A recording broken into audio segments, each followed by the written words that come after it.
The 3-compartment sanitizing sink system is a very, very simple unit to use. It's completely pre-calibrated and automatic in the sense that we'll dispense the dish, detergent, and the sanitizing solution at the proper rate that meet the local U.S. health codes.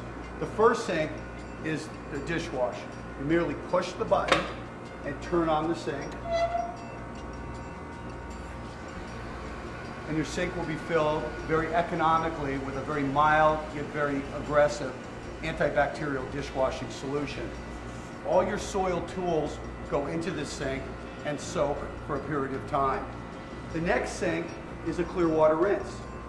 Fill this up with just pure tap water, and after the unit is taken out of the dishwash, it's submerged in clear water rinse to relieve any of the soap solution. The third sink, and probably the most vital, is the US EPA rated sanitizer that's mixed at 1/4 ounce per gallon. And this is US Health Department regulation. This, you merely push the button on the sanitizer and turn on the water, and it'll fill that sink up with sanitizer. Last task, take your item, put it in the third sink, let it sit for 4 minutes, pull it out, and let it air dry. It doesn't have to be rinsed, air dry, and that item is completely sanitized and ready to go as far as being clean and safe to use. The other products that you can fill on this unit are your trigger sprayers, both a sanitizing solution and then the degreaser that can be filled up in your janitor's closet. This is also a two-step cleaning process to be used on all hard surface areas that do have direct food contact.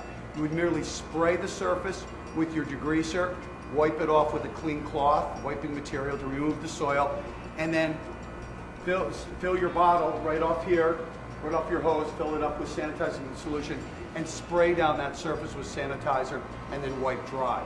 You have a clean, sanitized surface to work on and prepare your food products. When you fill up your sinks, your last third sink, you should always use pH test strips. These are very easily accessible and mounted in a waterproof container over your sink. Very, very important. So every time you fill up the sink, take about a 2-inch length of this paper, dip it in, and it's merely a color code. It should register about 200 parts per million on this color chart, and you know you're right on. If for some reason you're not registering in this color, which would be about a green shade of color, then please contact Royal Paper. We'll come out and make a service call and look to see what the issue is. Again, the system, very complete, very easy to use, and a very important cleaning system in your theater.